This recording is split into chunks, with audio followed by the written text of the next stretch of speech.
In the 1950s, America had broken free from the shackles of wartime economics. It was walking with the swagger of a nation that had the world by the tail. Scientists had harnessed nuclear energy. Jet-propelled airplanes were breaking speed records, and the race to space was on. But perhaps more than anything else, one thing melded imagination and consumerism, putting this era in perfect context. The concept car. Unlike satellites, rockets, and jet planes, these dream cars were accessible. People flocked to auto shows to see concept cars in their titanium-bodied glory. They were snapshots of how America perceived its future. They were simply out of sight, unforgettable. But what happened to them? Most were destroyed. Some just plain vanished. But amazingly, some are still here.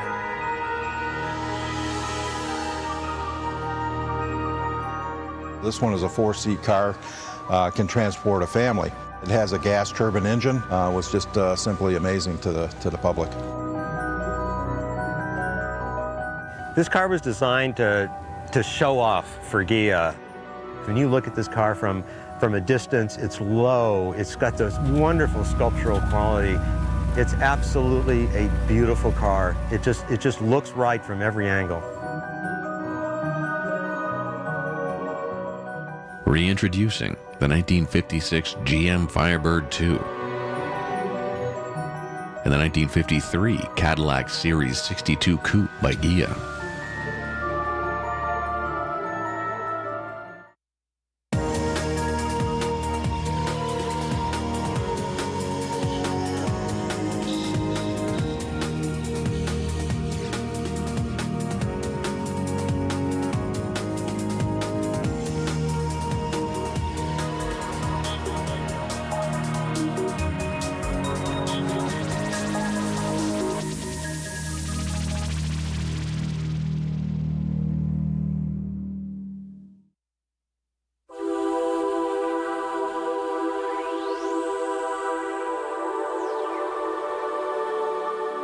(1956) United States Congress approves the National Interstate and Defense Highway Act. Construction of the U.S. interstate highway system gets the green light. 66,000 kilometers of highways are planned, and $25 billion is authorized for a venture that would forever change the country and influence the emergence of suburbia. In just 1 year, the pilot episode of Leave It to Beaver would air on American television. The spotlight of American capitalism is turning sharply towards the suburban family. For the automotive industry, beautiful new highways and the idealization of the suburban commuter lifestyle represented a massive opportunity. The race was on to impress this new car culture demographic, and General Motors was ready. This is the 1956 GM Firebird 2. Jet aircraft are just starting to come out. I mean, and to have an automobile that was very similar to the aircraft that everybody was admiring was just simply amazing to the public. The styling is very aircraft inspired with the fins and the very swoopy lines, but it's also about technology. The gas turbine engine was, General Motors was the first to incorporate a gas turbine engine in America. So it's about technology as much as design.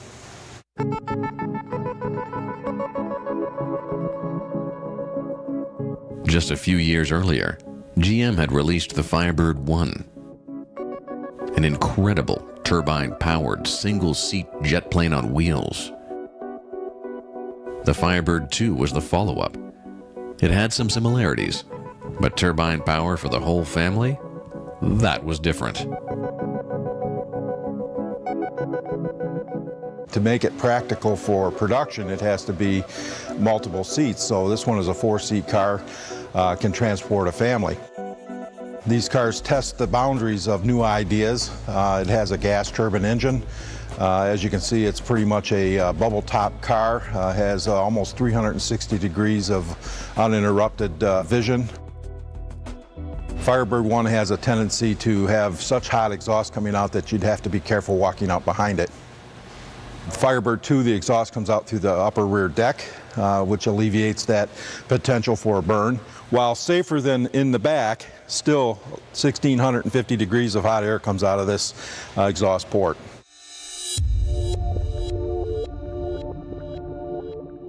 GM paid close attention to making the second coming of the Firebird more appealing to the suburban nuclear family. This wasn't exactly a jet plane on wheels, but there would be no problem keeping up with the Joneses in this turbine sequel.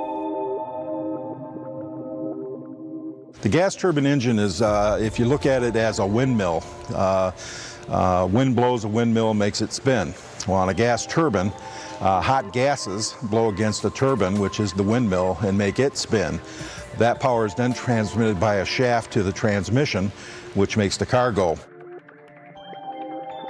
They also spin at very high RPMs. This engine idles at about 15,000 RPM, and operating RPM is around 35,000, making somewhere in and around 225 horsepower.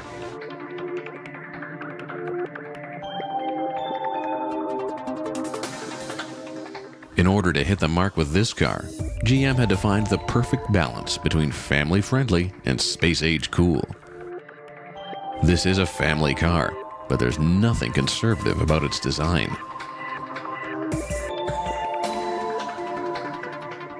As you look at the styling features of the Firebird 2, one of the most notable things on the front end is the unique gas turbine air intakes. This car also features a titanium skin, which gives it that brush look. Even the interior pieces on the car are also very much aircraft inspired. The steering wheel looks like a aircraft steering yoke.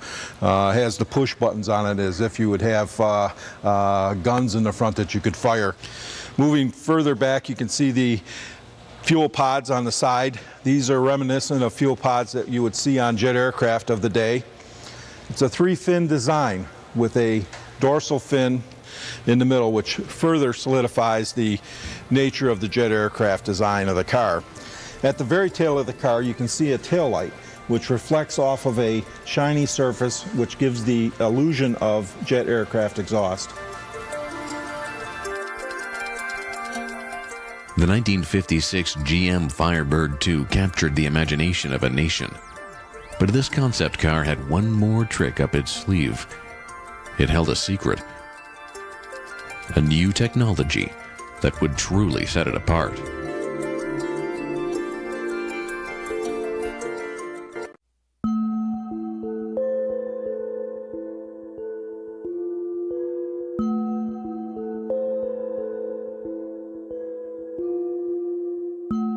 To the naked eye, the family-friendly 1956 GM Firebird 2 had a lot going for it.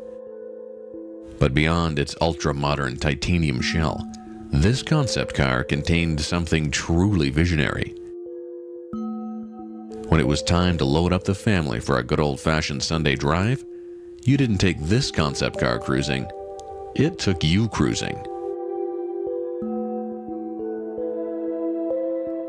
General Motors touted it as a car that had self-driving capabilities.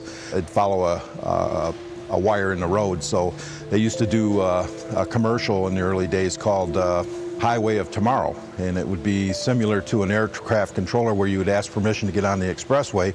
Once you were on the expressway, then the aircraft controller took over the vehicle, and you could sit back and then relax and enjoy yourself without driving the vehicle.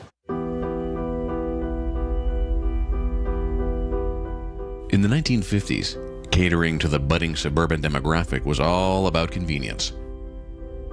The Firebird 2 was the perfect fit. After all, what's more convenient than a car that drives itself? But in the world of concept cars, ideas and real-world execution are two very different things. Obviously, the highway of tomorrow was a distant dream, and therefore self-driving cars were too. As for turbine technology, as sexy and exciting as it was still a work in progress. I think the auto industry just wasn't ready for that complexity of a gas turbine engine. There are some downfalls to a gas turbine engine. They like warmer weather. They're not real fond of cold weather. They're hard to start. I think some of the noise and heat was objectionable during that period of time, but what it did do was show the possibilities of this new gas turbine engine. GM wasn't going to be able to sell these turbine-powered dream machines to suburbanites across the country. But this concept car achieved a lot for General Motors. To be able to even conceive and produce a gas turbine car was really a scientific achievement. And it helped cement the research power that General Motors had during that period of time. After concept cars exhausted the auto show circuit, many of them were sold off or destroyed. But even then, GM knew of the significance of the Firebird 2 and spared this futuristic family mover from peril. These were hallmark cars. These are crown jewel cars of our collection, and I think that they were so special and involved so many people that they were recognized as special cars right from the very beginning. So General Motors has hung on to a number of these very special cars, and we're lucky we have them today to view. As a person that loves mechanical things in automobiles, it's really a car that you grow to appreciate the complexity and the overall quality of the build of this car. This is a time before CAD/CAM drawings and computerized design. These things were all hand done by craftsmen. So it's very much like looking at any kind of old piece of art.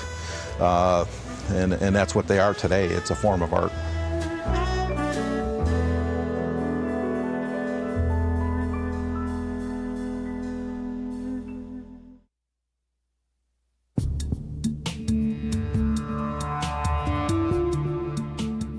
(1953). The first ever color television network broadcast hits the airwaves. In the USA, color television sets start finding their way into living rooms of the nation. Americans are exposed to images from around the world in a whole new way. In the world of fashion, domestic styling trends are influenced more and more by exotic European trends. Italian fashion accessories are all the rage, not to mention the Italian haircut. Just because you were American on the inside, it doesn't mean you couldn't look Italian on the outside. And in the automotive world, things weren't all that different. This is the 1953 Cadillac Series 62 Coupe by Ghia. When I look at this car, the first word that comes to mind is gorgeous. It's absolutely a beautiful car. It just looks right from every angle. The body on this car was designed by Ghia in Italy. Ghia was one of a number of coach builders who made just bodies for cars. After World War II, there came to be a certain kind of Italian style that was widely admired and widely adopted. If you wanted something really special that you couldn't get from any manufacturer, you could go out and literally order yourself a one-of-a-kind body if you wanted. In 1953, the automotive manufacturing landscape was changing.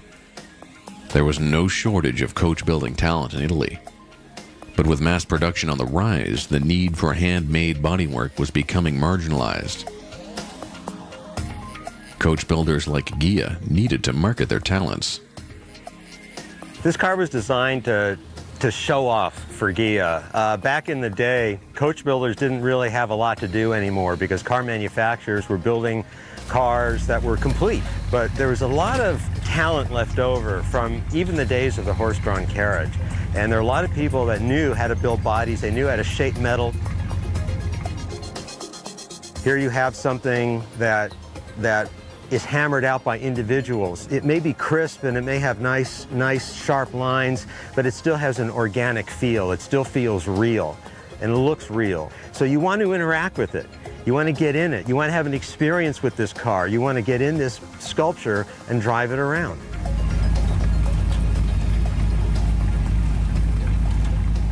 This Italian sculpture housed a well-appointed '53 Cadillac chassis, a work of art in itself.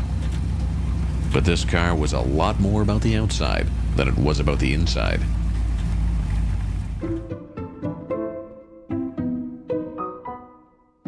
This car was all about design, although the fact that it was built on a Cadillac chassis indicates that they were thinking a little bit about technology and a little bit about performance and a whole lot about luxury. It's a very fleet design. It's very linear. Unlike a lot of Cadillacs that were being built up to that time, Cadillac had not yet come out with quad headlights. That wouldn't happen until 1957 on the Eldorado Brougham. But here you have it in 1953 on a car built by Ghia. It's like nothing else on the road. Here you've got a Cadillac without fins. It had these wonderful lines across the side, these chrome strips. It had a marvelous egg crate grille. In the 1950s, designers at Chrysler hired Ghia to help create several Italian-inspired concept cars. These were successful, well-documented, and high-profile show cars. But the origins of the 1953 Ghia Cadillac aren't so clear. It was indeed a showpiece for Ghia, but in reality, nobody really knows who ordered the creation of this car. We don't know that Cadillac had this car built for them. We don't know who the car was designed for. Back in the day, coach builders would take chassis and build special bodies for them and show them at auto shows, hoping to get business from wealthy individuals, from manufacturers, from companies that wanted to buy a car and give it as a gift, perhaps, or for a country that wanted to have a car specially made and give it as a gift. The exact circumstances of its creation may be murky, but the beauty and quality of this car is crystal clear. This was an exquisite combination of Italian and American automotive craftsmanship. Could this possibly have swayed GM enough to consider a mass-produced version? The design of this body did not lend itself to series production. The creases were too fine. The sculpting was too intricate. There was just no way that you could get a body press to stamp out these panels efficiently and expect the manufacturer to make money. In the world of concept cars, regardless of who makes them and why, many of them are discarded not long after their creation. This car was just too beautiful for the crusher. It was all La Dolce Vita on the outside and apple pie on the inside. This absolutely unique and luxurious charm is what helped it survive.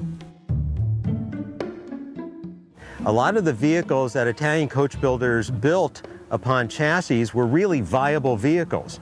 They were built to run. They were built to sell to an end user, to a customer who was going to drive them. Unlike a lot of Detroit cars that were built just to look really cool up on a turntable for one show season. But this car, it's a Cadillac underneath. It's a Cadillac in a really pretty party dress. Not only was the luxurious 1953 Ghia Cadillac preserved, but it had the rare privilege of a fairy tale ending. In a beautifully fitting coincidence, this beautiful custom-designed car was purchased by a prince and presented to one of the most beautiful women in the world.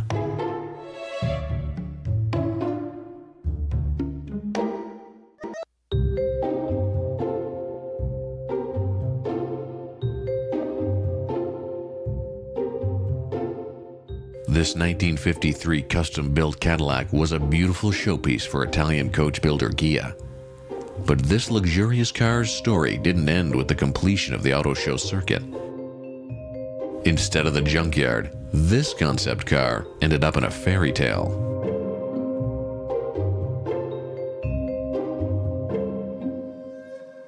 When this car was new, it was owned by Rita Hayworth, and it was given to her as a gift by Ali Khan, son of the Aga Khan, who was then the world's wealthiest man.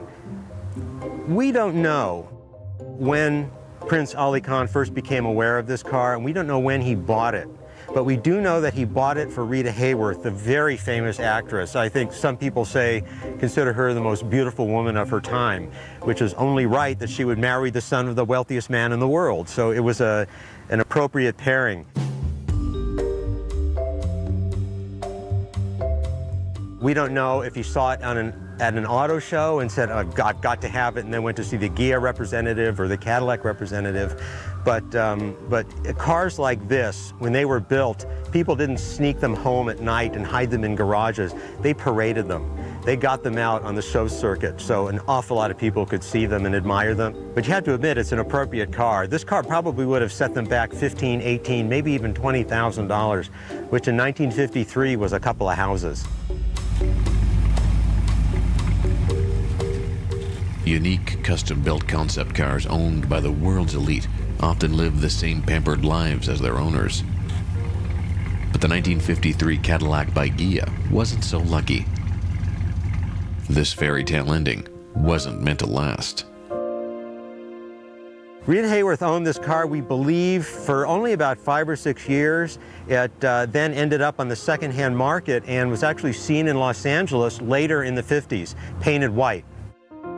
We don't know what happened to it during that 20 or 30-year stretch. A lot of times cars go into collections or end up in junkyards in the back row, kind of forgotten about. The lifelong journey of the 1953 Cadillac by Ghia is as compelling and memorable as its own design. Luckily, this stunning piece of automotive history is now under the care of the Peterson Automotive Museum in Los Angeles, California. Restored to its original glory, it speaks of a different era, the lost art of coach building. Princes and starlets, unimaginable wealth and luxury. When you were the customer back then, you could have ordered anything. If you didn't want your Cadillac emblem here, yes sir, where would you like your Cadillac emblem? We'll put it wherever you want it. And it was the day of the bespoke car. It was almost like working with an architect to build a house. You sat down with a coach builder to design your car. You could have anything you want. This is probably one of my favorite Italian-bodied cars. It's so gorgeous. When you look at this car from a distance, it's low, it's got this wonderful sculptural quality, and when you find out who owned it originally, it has all this glamour associated with it. How can you not like it?